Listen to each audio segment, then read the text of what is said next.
broadcast diverse international content from Europe, Asia, Africa, and now right here in the USA. Watch us via Roku on your smart TV. Download the Millennium TV app from the App Store to stream our shows anywhere, anytime. Millennium TV.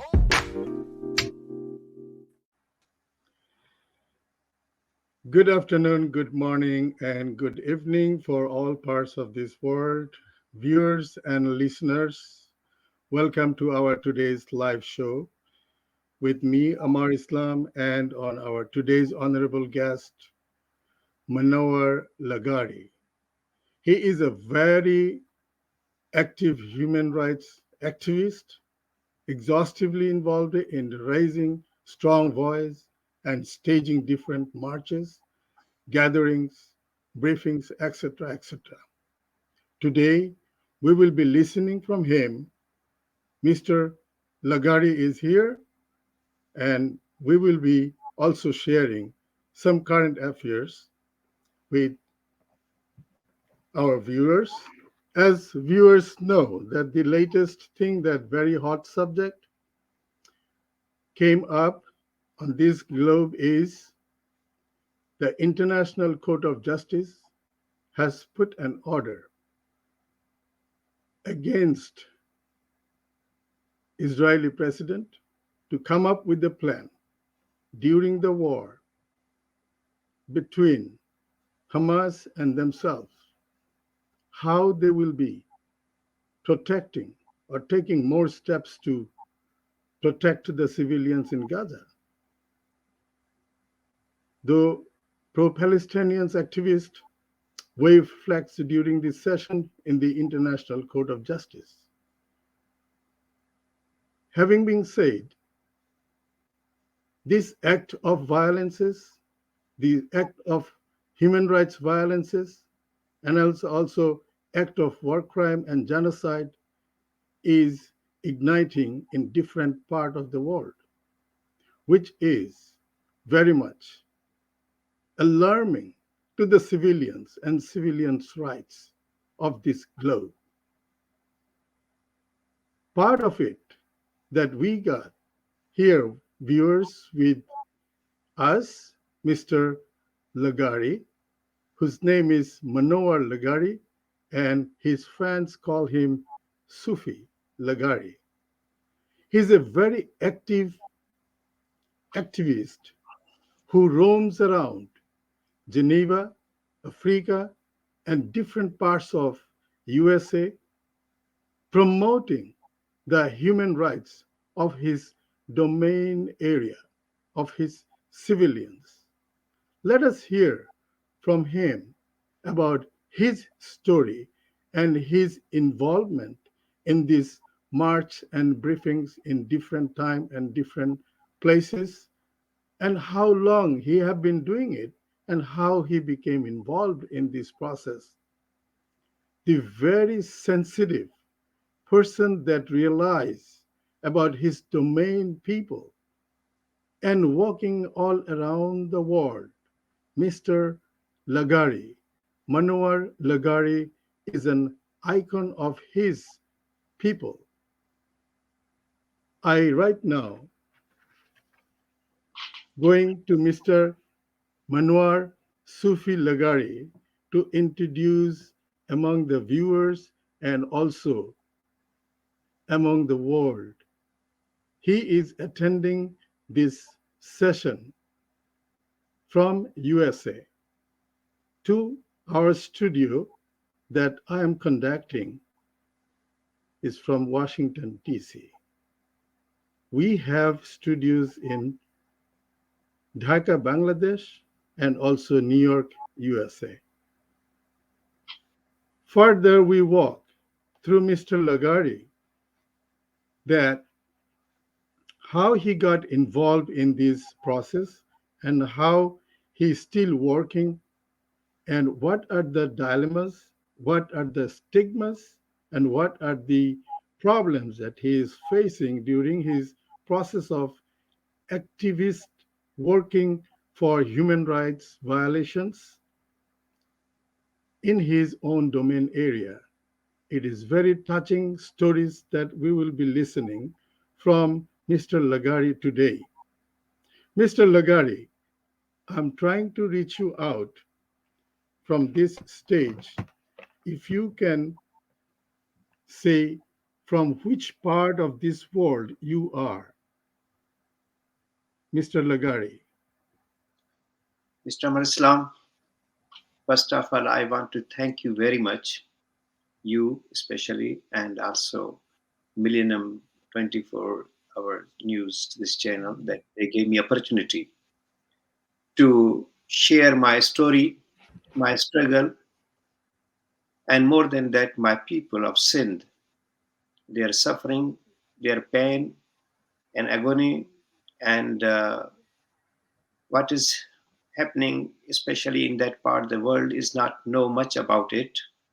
It is a great opportunity for me to share the through my story the struggle of the Sindhi people in the Sindh, because we hear about in the mainstream media about the conflict of Israel with Palestinians, about the Kurdish people, about the Tibetan people, about the Balochistan people now, before that East Timorese, and many other movements going on in the world. But people don't know much about the Sindh. Uh, People, if you can just granularize, where is Sindh for the viewers and listeners, and which part of the Sindh is affected, or whether whole Sindh is affected, how it is relates to the more, if it belongs to any nation, just spell out all those. Yeah. well, Sindh is currently southern part of Pakistan.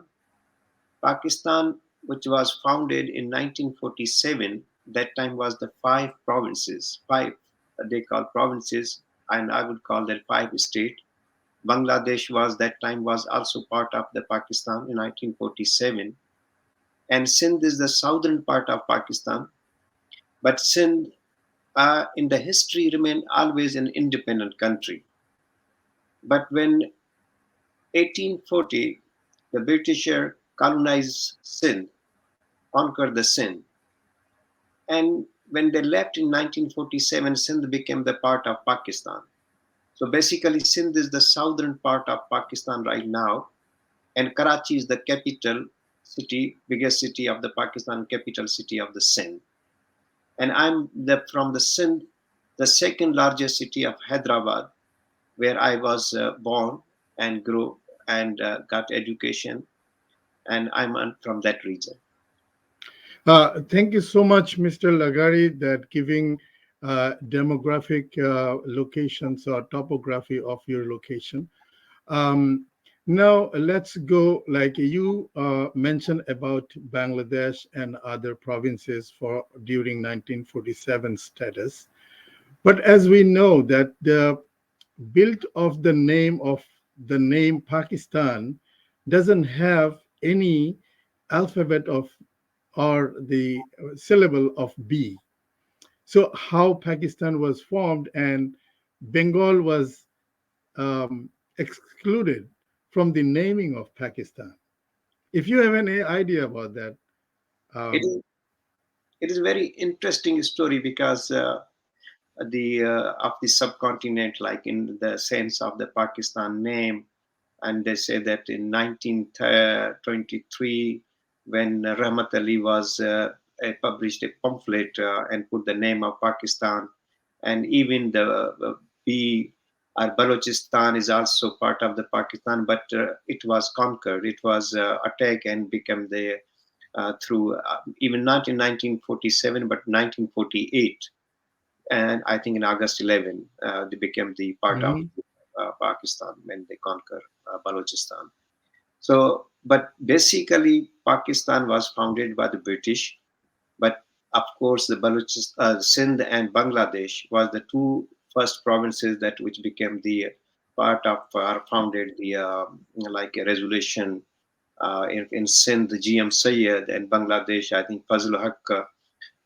Yes, They Sher Bangla Ek Fuzlillah. Yes, Shere Bengal they call it, and they become the and even Sheikh Mujib Rahman was in the Muslim League, and many other. We tell him as a Bangabandhu Sheikh Mujibur Rahman. Yes, Bangla Bandhu, actually they call him later on when Later on in 1970s. Agartala's conspiracy case was happening, Right. as a Pakistani, that I think Ayub's times, that was they did. Mhm. And then mass movement happened in Bangladesh, and that time was a great movement happened. And I think how many your leaders and many activists was in the prison. Right.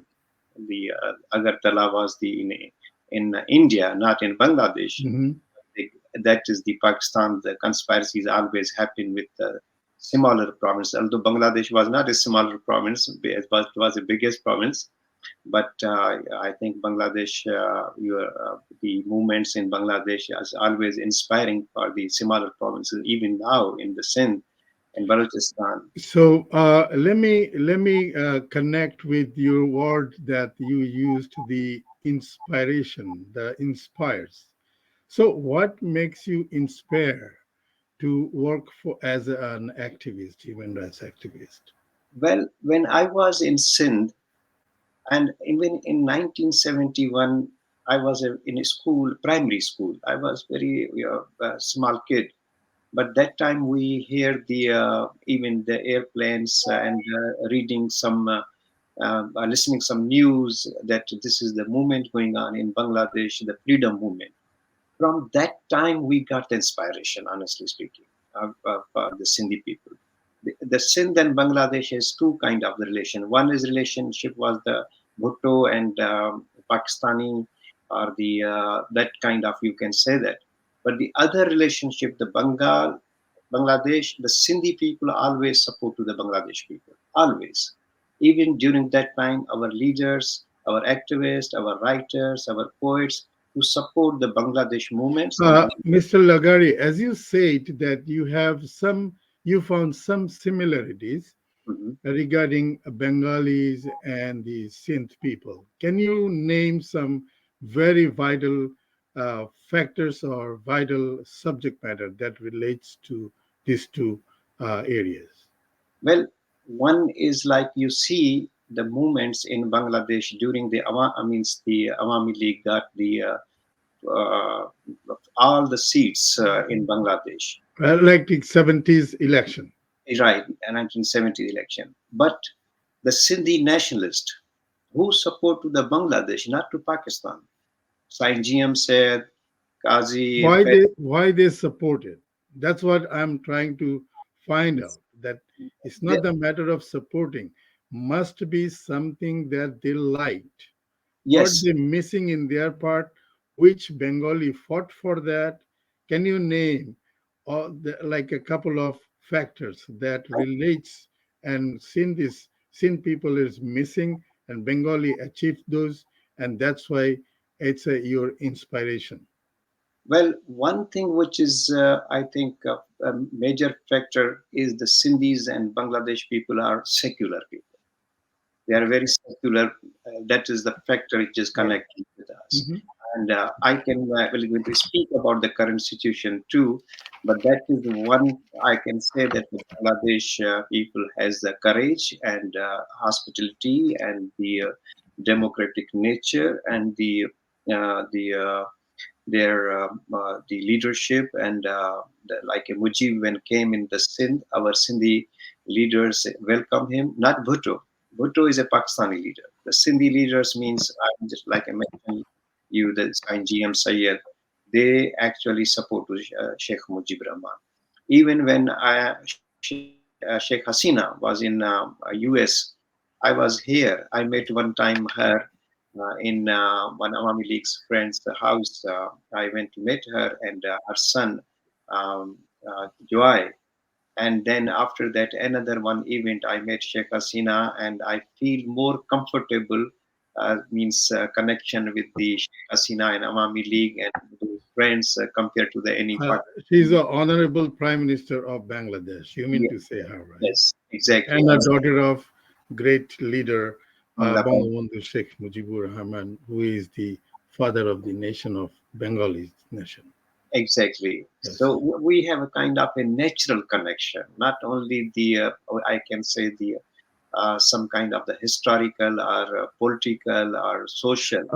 Remember one thing that Bengali achieved against the uh, Pakistani occupation. Mhm. They achieved the independence of their language also, Yes, Bengali language. yes. So, do you think that the Sindh is missing that part or diminishing their language part in their own region?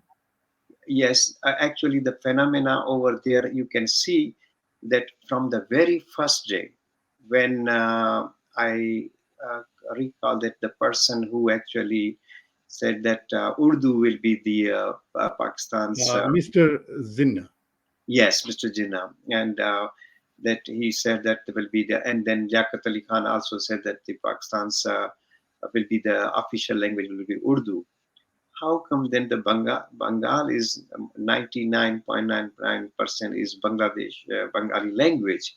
Then they don't understand. Then they, how come that will be the, and even in other provinces only I think Pakistan 7% Urdu is speaking. How come? Now, Because at that point in 70s statistics are 71 is only 3.5% of the total population that's used the to reason. speak Urdu. Exactly, and that's the reason because the Bangladesh people, their cultural about the cultural identity, they were very sensitive, and they feel it from the very first day that the colonizer were not only interested in their economic or the in the social economical interest, are like you are Jute or you are the means to take their natural resources, but colonizers always to dominate and exploit of their cultural identity to try to ruin, to try to eroding of their cultural identity. And I think Bangladesh people, through their language movement, that was the kind of the foundational things. I would say that. So I heard, Mr. Lagari, from you a glimpse of interest that grew inside you and inspired you to become an activist for your domain area. Mhm. Is it correct? Yes. Okay. Now, why? What uh, factors more? I wanted to go more deeper. That Mhm. identify the nature of violations that you feel that are happening in Sindh, and like I wanted to make sure that like your activities, very prestigious activities, very exhaustive activities that you are going around Mhm. the world, and this time you covered Africa also. Mhm. And before that, you covered Geneva, you visited Geneva and other sessions, Yeah.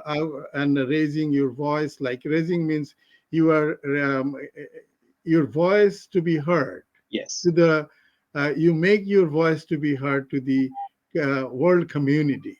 Exactly.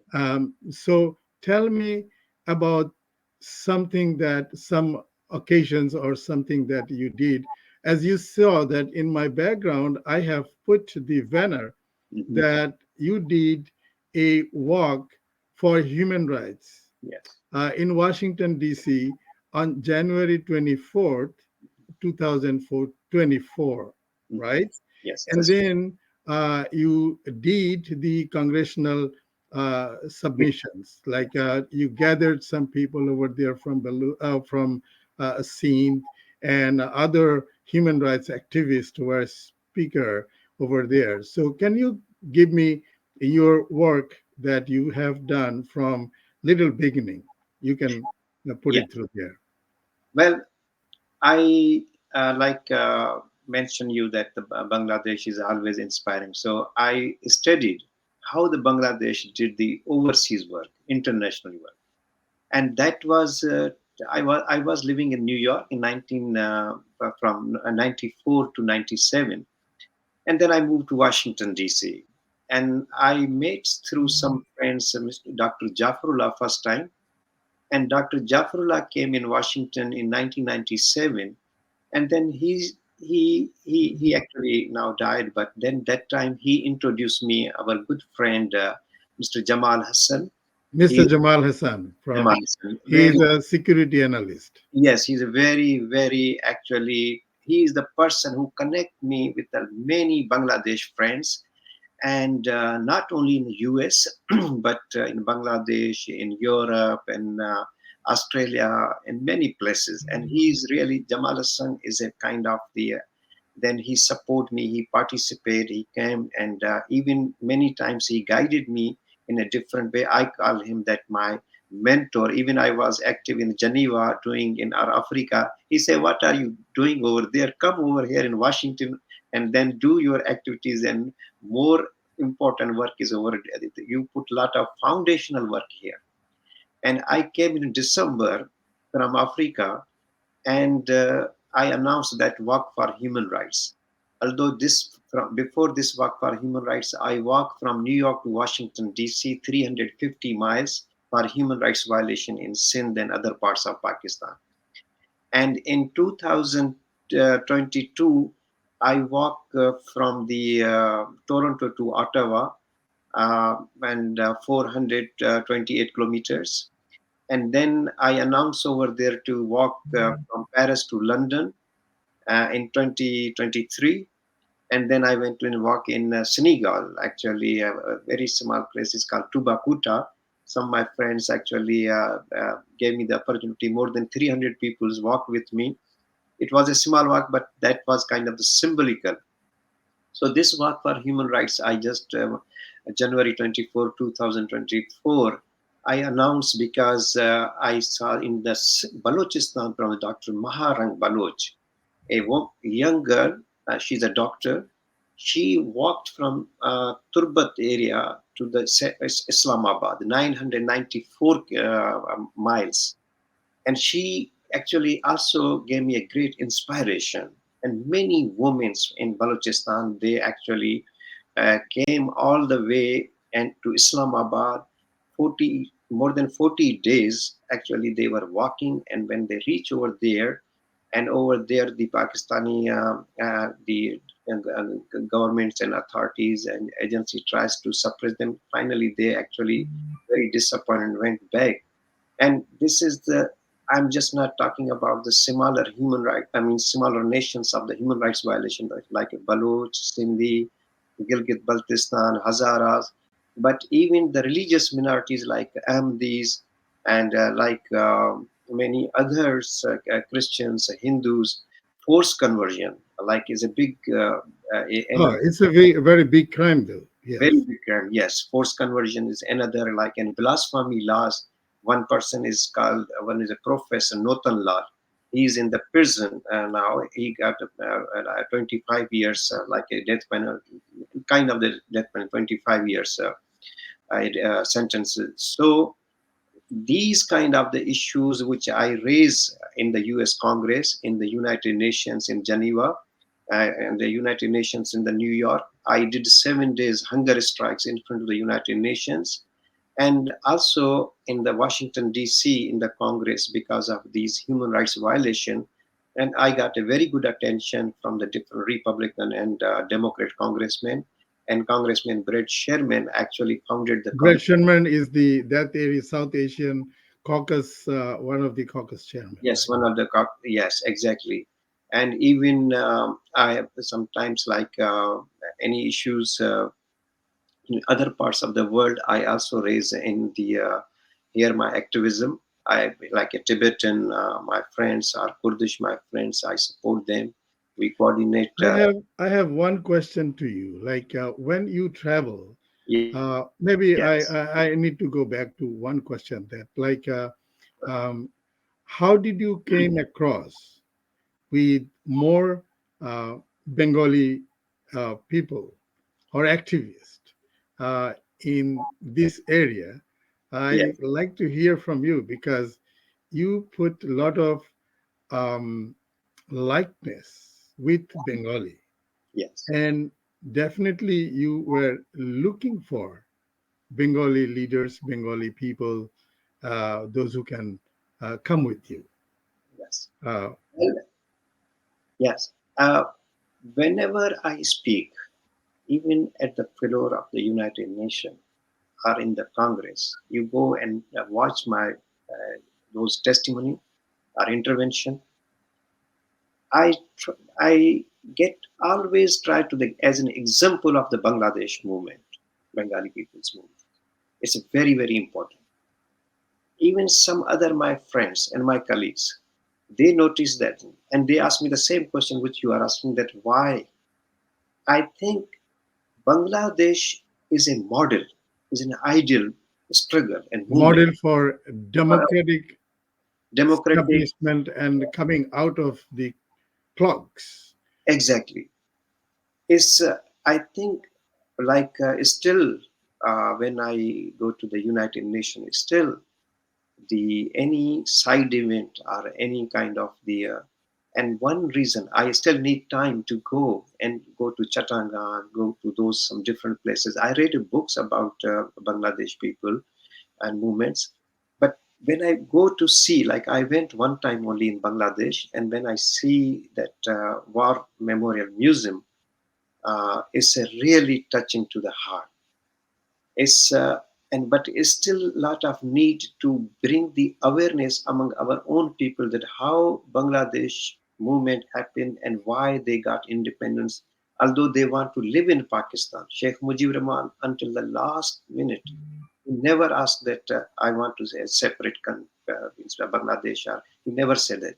Yeah, Bangabandhu Sheikh Mujib never said that, Exactly, never. but he put good number of points of issues, like it in different time different issues came, and Yes, finally it came into 6 point. right. So do you think that to establish your human rights and civil rights in Sindh, you need to make such points on the basis of your need? Well, Did you make those? yes, we do, but frankly, the times, this is not 71, this is 2023. This is not 20th century, this is 21st century. And Bangladesh was 1,000 miles away from the Islamabad or Pindi. And Bangladesh was all a like you don't have like the other the means you have your own people, not the outsiders. And the also the when the election happened, you got the majority votes, and but now the situation in Pakistan is a different. Even if we three smaller province like Sindh, Pakhtunkhwa, and Balochistan, we together combine it and we say we want a democratic rights, we cannot even pass any bill in the Congress in the Parliament. So it is very different situation than in that point of view that we can ask that we be Okay, so your issue is human rights violation. Your yes, issue is forced disappearance, as yes, you mentioned in your banner that day. And also, you added the tortures and all this stuff. and Can you give me some detailed explanations or detailed information regarding those events? well, And is the see, this is the from the central to the province. If you say that, like, what type of, the second question coming up yeah, is, what type of disparity came in middle? Like, how do you feel that you are not being treated yes, equal? yeah. You see, we have to first of all, in that question sense, we have to understand that Pakistan is trying. When the first is they were founded in the name of Islam, the name of the religion, that we are Muslim nation. That experience is gone when Bangladesh got the independence. That means they can't unite all five provinces in the name of Islam. They didn't unite them. And the second, now they're trying to be in the name of the like a constitution or in the name of the democracy or the parity or equality. They're trying to come means equally then to remain as a one country and as a Pakistani.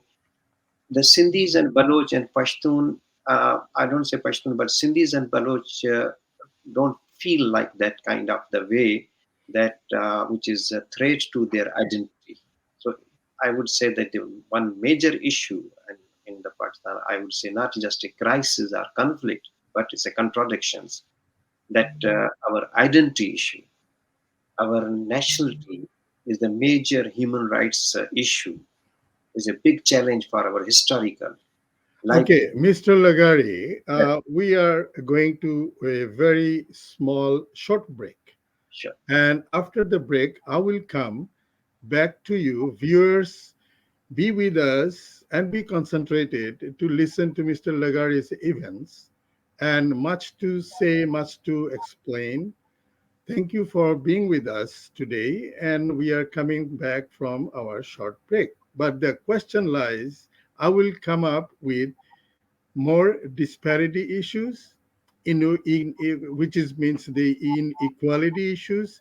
If you can give some numbers of the educational institutions or hospitals or this and that have been not maintaining with the center which is supposed to be, because Karachi was a city before, capital city, which includes inside your domain area, that has to be taken care of as per your contribution to the central, right? So, listeners and viewers, we are coming back after a short break. Viewers in America and around the world, welcome to Today's America. This is your host, Tafadar Noor, from our national studio.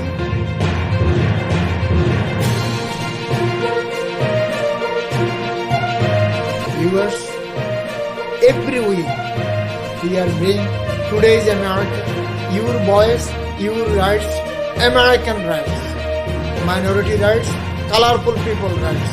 Watch Today's America every single week. Millennium News 24. We are on globally all smart TVs, Sony, Samsung, LG. Also jagobd.com. Globally we are on Horizon Satellite. Locally we are all cable network. Our website millenniumnews24.com, millenniumtv24.com. Whatever you are, stay, peace, love and happiness. Stay with Millennium News 24.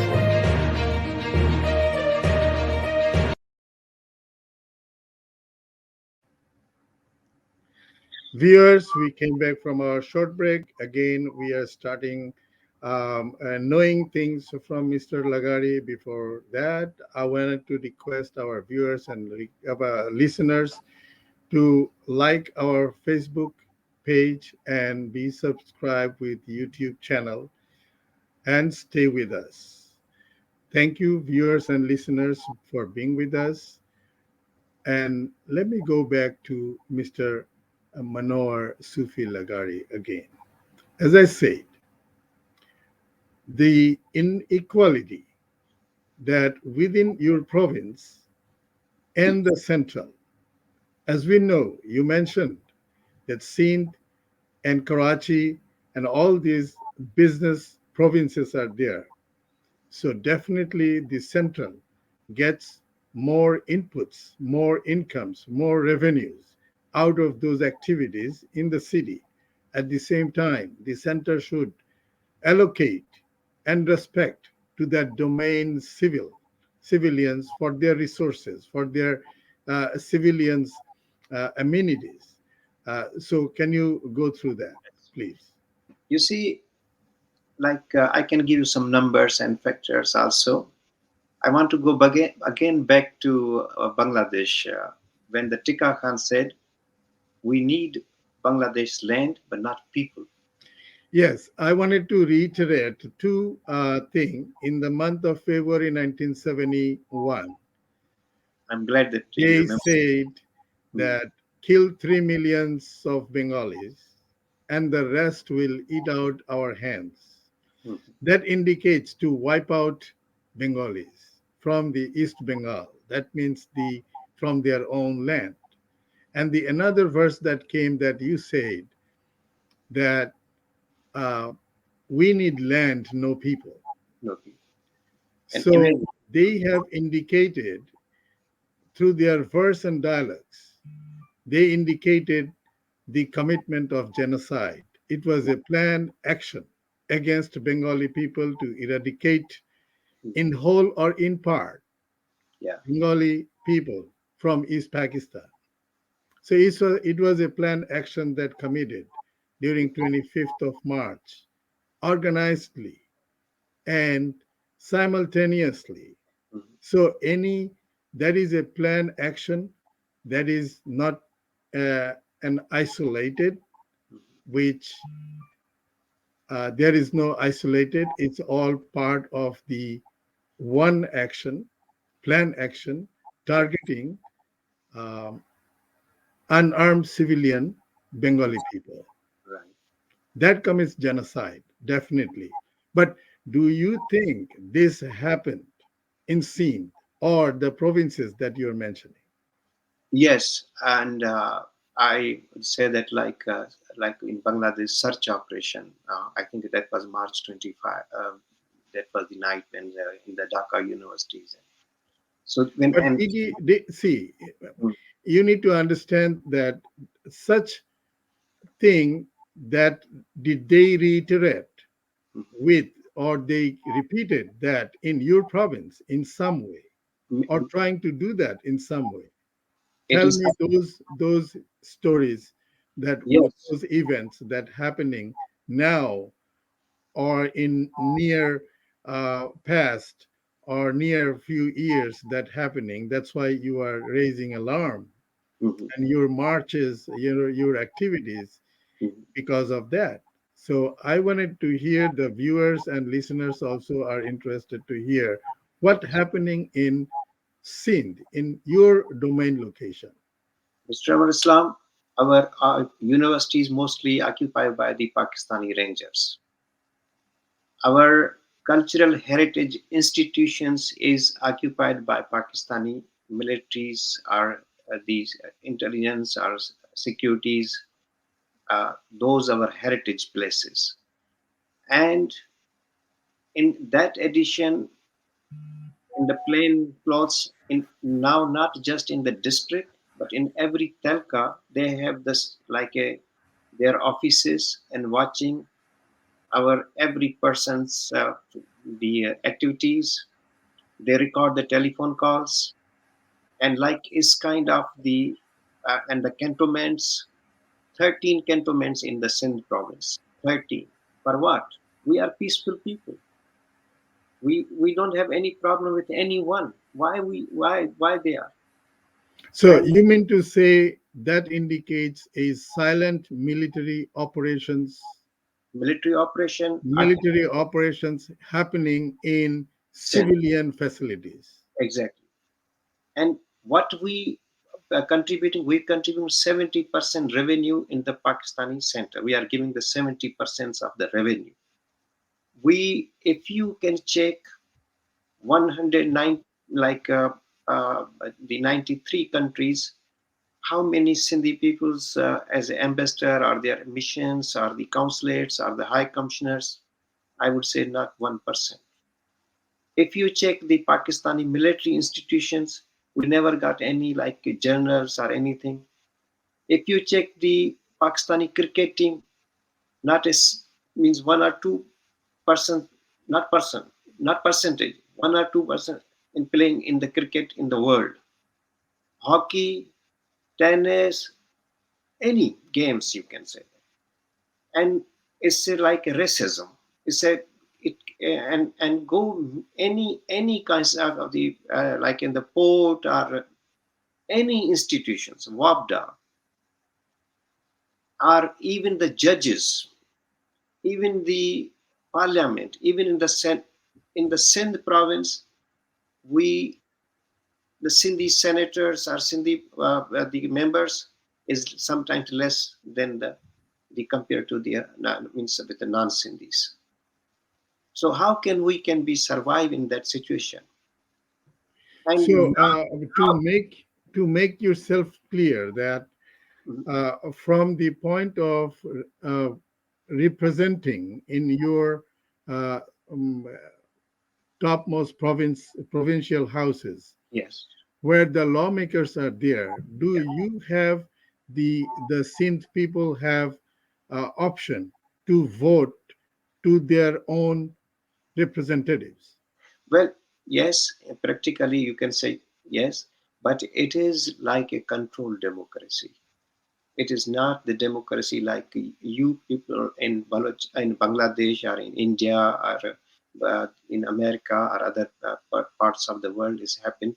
But in Pakistan or in Sindh especially, I would say that after the Bangladesh experience, Pakistani establishment know that if the Sindhi people tomorrow fairly any election happen, I would say then the situation will be same like Bangladesh. And they learn from the Bangladesh that thing. They don't want to say. Okay, since you brought up the issues of election in Sindh, I wanted to make sure that I wanted to know that as the viewers and listeners also have a lot of questions. Um, do you have a domain like the Sindh-based political parties Yes, that we have enough representative to put for elections, to compete for national election? well. I would say yes, constitutionally, like a Pakistan People's Party or Sindhi nationalists. Some of them now are running the elections too, and Muslim League, and there is other is like a Yeah, I wanted to know that Sindh-based political party. yes. Is Yes, there any? yeah, there are based political parties. They are running the election, but Okay, they participate into the election. yes, Okay. but the it is not the same situation like when the Bengal was the part of Pakistan and Sheikh So, Mujib. do you think that during this process, any Sindh members or representatives or candidates are being forcibly disappeared? No, because even one my good friend who was the election monitoring in last election went in Pakistan, and he's not Sindhi, but he was from America. Went there, and he told me, he said he went to check with them, and then they say the military has whole data in their computer. Whom they want to make member of parliament, they can do it. It's a very controlled system. So if you So that means even if you are a Sindh domain representative, they will sort it out and make them know, yeah, they cannot win the win election the election. with the blessing of the establishment. Without their blessing, it is impossible. Okay. I would say that it is not possible. It's not like the Awami League that time, or it's not that situation. So sometimes people say that we can participate in the democracy. I would say even let's say in the democracy we can be get the seats and get in the parliament, but we are not like Bangladesh in the, as a majority. We will be remain. Do you think that in Sindh domain civilians and domain civilian leaders, some of those are divided Yeah, or they are not united, something like that? Is there any issues like that? yeah, we have that kind of the biggest challenge because they are not united. Why they are not united? That is also another. There are reasons why they are not united. Because of the I cannot just blame on this establishment because they are already conspire giving the some kind of the bribe or fear. Different factors are involved. But if we want to really bring the more awareness in among the masses, the masses is more aware than leaders in the sense One more thing that that is the actually we are running out of time, Mr. yes, Lagari. I wanted to granularize some more questions, and yes.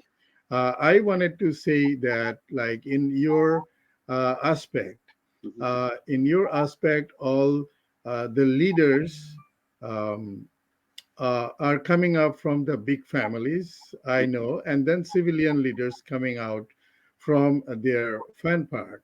Mhm. Um, but I'd like to ask you a question. Like yeah, the renowned Bhutto family, Yes. right? Uh, Yes. what is the location of that family and property?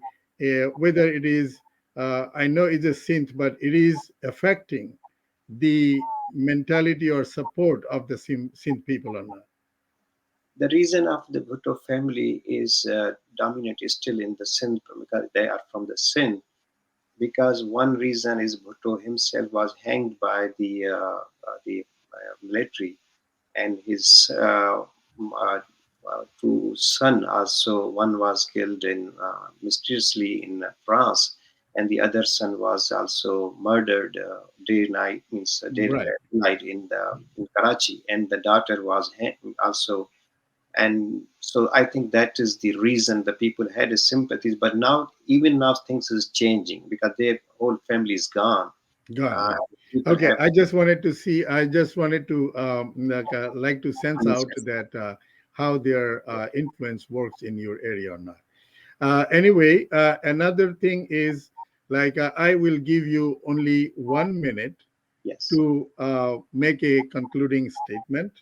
Uh, you can include in that what is your plan from now on and how you are going and what you are trying to achieve through Well, your activities. yes. Well, I already actually many people say that you are outside, and I chosen this path because when I was in Sindh, I saw that we had a wonderful work in Sindh, but we don't have much work in the outside. And then I decided my passion and mission, and I want to achieve my passion through my passion and activities my diplomatic front, like go to the United States and United Nations and build the relationship with the other nations. And of course, like the country like Bangladesh is one of the top in my and towards to my heart. That and especially Honorable Sheikh Hasina is daughter of a Bangla Bandhu, and she and her party can understand more our pain and suffering and through my this opportunity I want to reach out to her especially that and her party that Sindh is her natural ally. Sindhi people are friends of the Bangladesh people, and I'm very positive and optimist, and I'm sure through this my message and through my these words that which my a bigger plan is like to do the activities in a different region. And I always Bangladesh is to my heart, and I want to build the good relationship with the Sindhi. Okay. Thank you so much, Mr. Lagari, viewers and listeners. We are coming to end. I wanted to put some words since Mr. Lagari's wish that he resembles with Bengali nations, now currently Bangladesh, and also he has got good respect regarding the leadership of father of the nation, Bangabandhu Sheikh Mujibur Rahman, the present Honorable Prime Minister Sheikh Hasina is the daughter of Bangabandhu Sheikh Mujibur Rahman. Thank you, Mr. Lagari, being knowing it from you. And we hope that your civilians, your civil citizens get their way out of peace and harmony. And I wanted to say to the viewers and listeners and stakeholders that we bring this program for exposing or sending messages to the whole world regarding the sufferings of a particular domain area, which is a human rights violation. And human rights violation cannot be tolerated. That has to be carved out and diminished for the peace and healthy world. And as we know, the current situation, the worldwide, have a lot of conflicts for their own interest, but the bottom line is when military operation goes, that can exclude the civilian facilities. And when the civilian facilities are not excluded, are not saved from the attacks of military operations, that where the genocide happened, that where the war crime happened, that where the crime against the humanity happens. And to out of these skirts, I wanted to say I don't have that much time and I have to take exit from you people. And then my learned, Honorable Mr. Lagari, and also the respected viewers and listeners, um, you, you will stay tuned with us. You can watch all these programs in www.millenniumtv.org, www.millenniumtvusa.com, and also our broadcast goes simultaneously with Amazon Fire TV, Apple TV, Roku TV, Smart TV, and also Jago BD, Radiant IPTV, Jadu, and also you can find that in Horizon Satellite. Being Thank said that, thank you again to the viewers and listeners, and thank you to Mr. Manwar Sufi Lagari for being giving your patience full time, energy, and what you are doing. We hope you will success for your people, and your people is with you. They are with you. I have seen that. Thank thank you you so for much, being sir. with us today, viewers and listeners. I need to take exit from this point. You have a good day, You and too. everybody should be safe and healthy on this earth. Millennium TV, bridging communities worldwide. We broadcast diverse international content from Europe,